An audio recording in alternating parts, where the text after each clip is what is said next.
Hello everyone and welcome back to the Statistics Video Lecture Series. Today we are going to be covering a couple additional properties of probability, and one of them is called the multiplication rule. So before we get into what the multiplication rule is, we do need to start talking about what happens when there are two events that occur.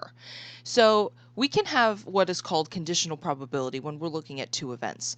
So conditional probability is the probability of an event occurring given that another event has already occurred.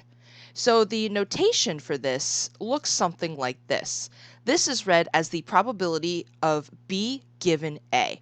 So what this is the conditional probability of event B occurring given that event A has already occurred. So conditional probability always deals with two events, one that has occurred sometime after the other. So conditional probability is the probability of event B occurring given that event A has already occurred. So these are a couple of examples of conditional probability. So let's say that two cards are selected in a sequence from a standard deck of 52 playing cards. We're going to find the probability that the second card is a queen, given that the first card is a king, and we're going to assume that the king is not replaced. That is actually extremely important, because the normal sample space for a deck of 52 playing cards would be 52 cards. So a card has already been drawn. A king has already been drawn out of this deck. However, we are looking at the probability of drawing a queen, given that vertical line is read as given that the king has already occurred.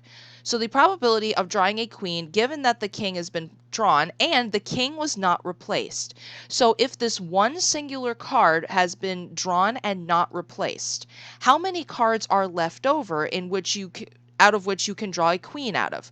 Well, if that card is not replaced, your sample size of 52 just went down to 51.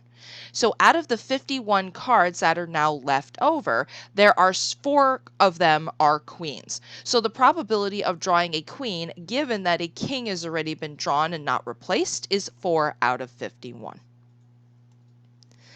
For the second one, we have this table here.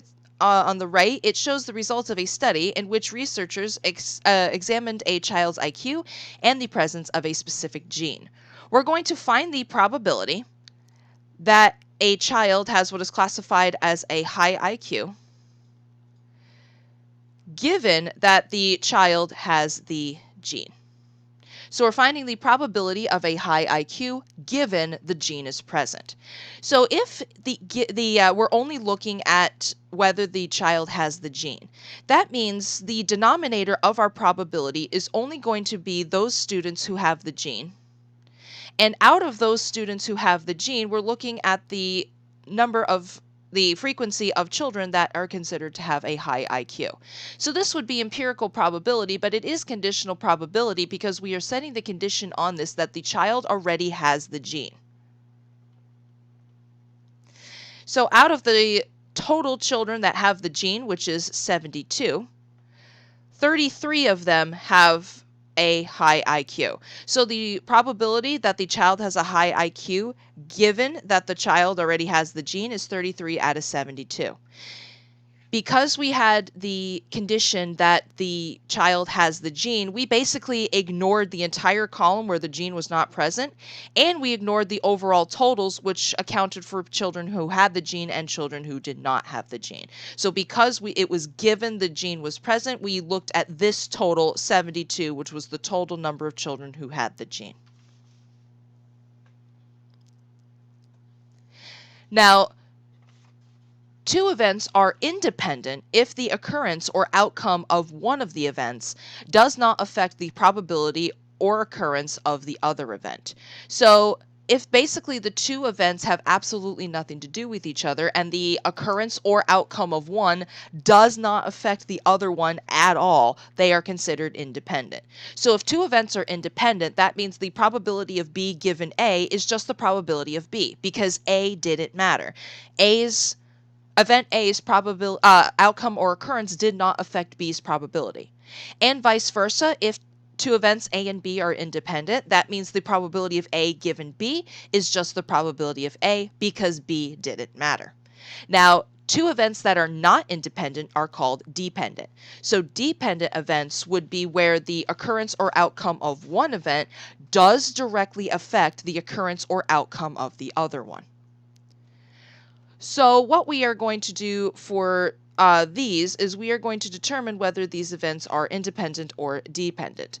So the first one is event A is selecting a king from a standard deck of 52 playing cards, not replacing it, that is very important, and then selecting the queen, which is event B. So I want to go back to this concept of affecting the occurrence or outcome of the other event. If the sample space is changed for the second event because of the first event, that means the events are dependent. So if the first event directly changes the sample space for the second event, the events are dependent. So if you draw a king out of this deck and you do not replace it, will that change the probability of selecting a queen? It will, because if you draw a king and you do not replace it, the sample size has gone down from 52 to 51. Drawing the king and not replacing it has directly changed the sample space. If you change the sample space, you change the probability of the queen occurring. So instead of the normal probability of a queen being 4 out of 52, now the probability of drawing a queen is 4 out of 51. So because the occurrence of the king event will directly affects the probability of the queen event, these two events are dependent.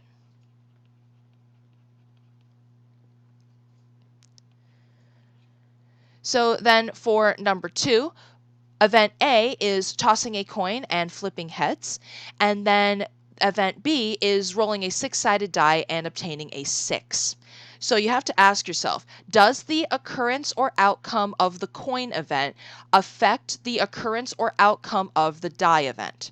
So does the flipping of a coin have anything to do with rolling a die? They are two completely different objects. They don't come from the same sample space. They don't even have the same sample space. Whether or not that coin was flipped has nothing to do with what the outcome of the die will be, and the outcome of the coin flipping does not affect the outcome of the die at all. So because the occurrence or outcome of the coin event did not affect the outcome or occurrence of the die event, these events are independent.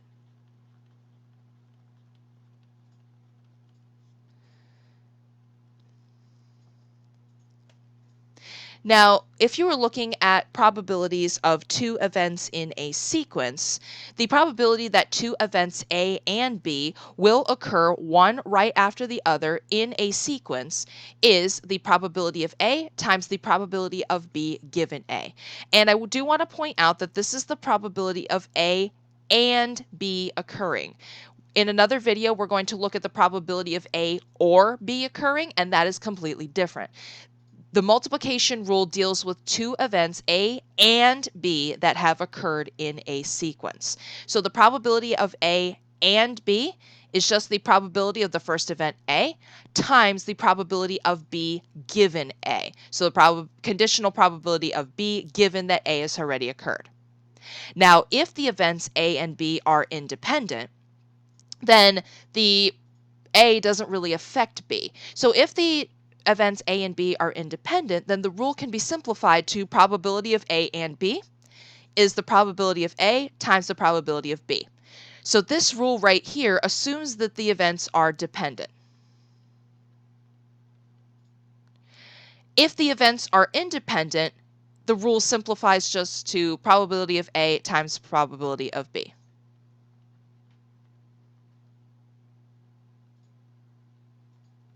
And this rule can be extended to any number of independent events. So if you have 3 independent events that are occurring in a sequence, all you have to do to find the probability of all 3 of them occurring in a sequence, if they are independent, is just probability of the first one times probability of the second times probability of the third. Now, the key with any time that you are dealing with probabilities involving and, before you calculate any probabilities, you do have to ask yourself, are these events independent or dependent? Because if they are dependent, you do have to look at conditional probability for the second event. If they are independent, you just multiply the two events' probabilities together, and that is it. So always ask yourself that question first before you go finding any probabilities. So for number 1, two cards are selected from a standard deck of 52 playing cards without replacing the first card. That's very important. We're going to find the probability of selecting a king and then selecting a queen. So we are finding the probability of selecting a king and a queen.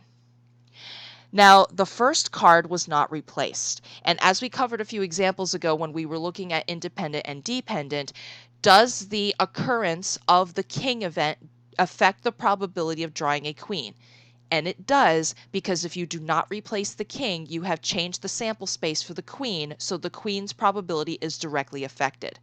So these are dependent events, because the king will directly affect the outcome of the probability of the queen. So because these two events are dependent, the probability of drawing a king and a queen is just the probability of king times the probability of drawing a queen, given that the king was not replaced. So the first event is just going to start off like normal. Out of 52 playing cards, out of the sample space of 52, 4 of them are kings. So that was the probability of drawing a king. Then, if you do not replace the king, how many cards are left over? There are 51 cards left over. And out of those 51 cards, 4 of them have a queen on it. So the probability of queen given king is 4 out of 51. So the probability of these two events occurring in a sequence is you just multiply them together. 4 out of 52 times 4 out of 51 as a decimal is approximately 0.006.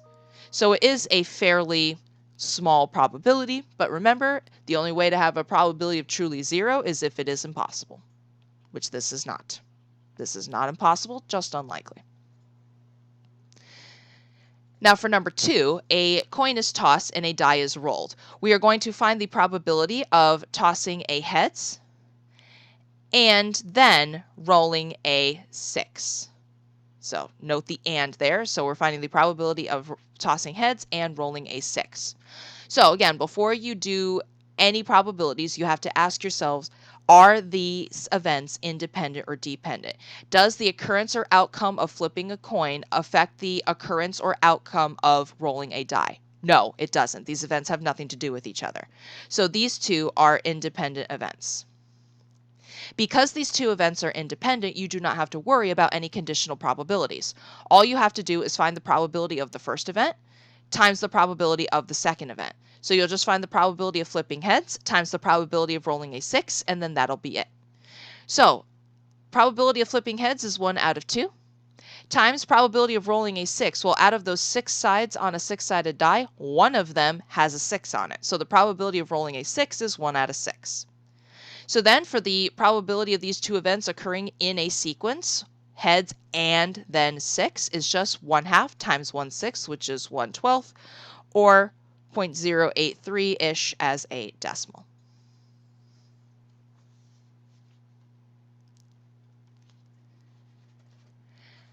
Now for this next one, ACL reconstructive surgery has a success rate of 0.95, so of 95%. So ACL reconstructive surgery has a success rate of 95%, which can also be thought of as the probability that the surgery is successful is 0.95. Now, let's say that 3 ACL reconstructive surgeries on assuming different patients are conducted. So you have 3 surgeries in a sequence on 3 different people. We're going to find the probability that all 3 ACL surgeries are successful. Before you do anything, you're going to have to ask yourself whether these events are independent or dependent. So we're looking at the probability of one success, and then the probability of a second success, and then the probability of a third success. So, does the occurrence or outcome of one surgery directly affect the occurrence or outcome of the second? If these are surgeries done on 3 completely different people, then the success or failure for one patient is not going to affect the success or failure for the surgery on a different patient. So, because the occurrence or outcome of one surgery does not affect the possible outcome of another one, these events are independent. Because these events are independent, you don't have to worry about any conditional probabilities. All you have to do is find the probability of one success times the probability of another success times the probability of the third success.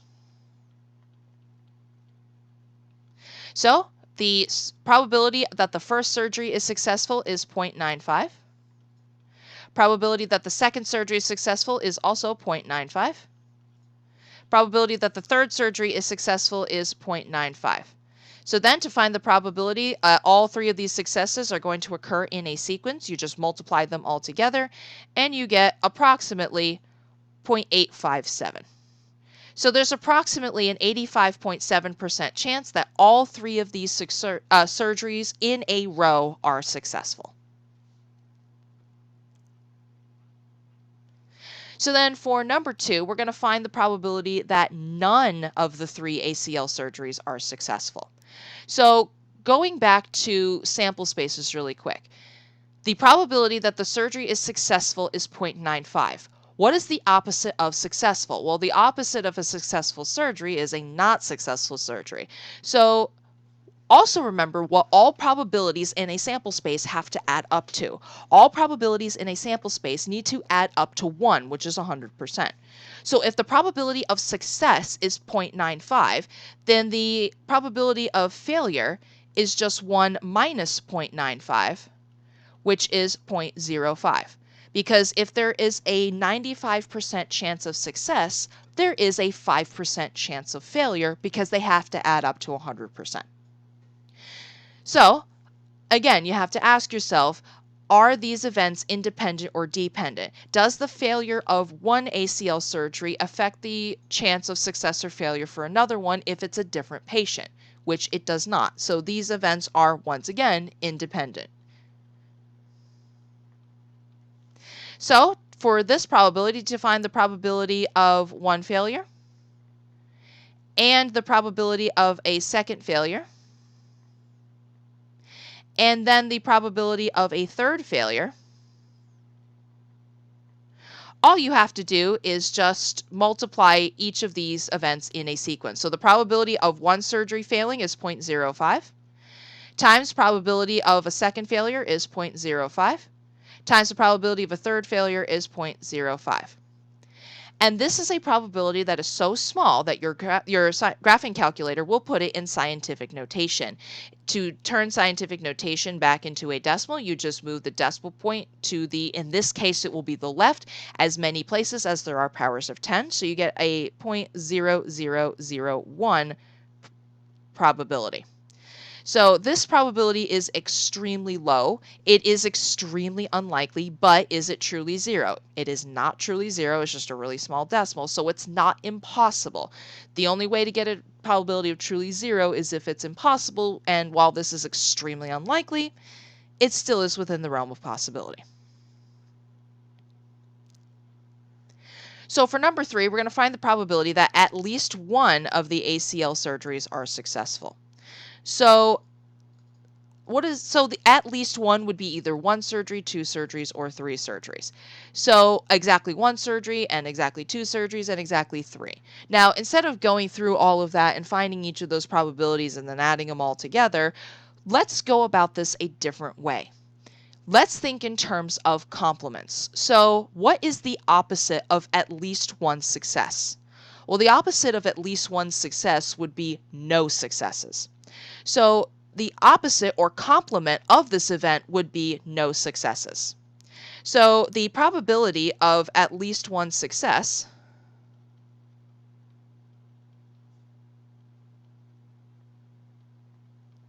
can be thought of as just 1 minus the probability of no successes. If you think of this in terms of complements and complementary events, this will make your math a whole lot easier. So the opposite of at least one success would be no successes, which we just found in number 2. So this 0.001 was the probability of no successes. So to find the probability of at least one success, all you have to do is 1 minus the probability of that they all fail, which is 0.0001, which gives you a probability of 0.9999. It is not guaranteed, which is why I did not round this up to 1, because remember, the only time that you have a probability of exactly 1 is if the event is guaranteed to occur. And while this is extremely likely, it is not 100% guaranteed. There is always that teeny tiny little chance there's always that teeny tiny little chance, so it's not guaranteed, which is why I did not turn that into a 1. So that is it for the multiplication rule. On the next video, we're going to be covering another topic of probability called the addition rule, which is going to deal with one event or another event occurring. So thank you all very much for watching, and I will see you guys in the next video. Bye-bye.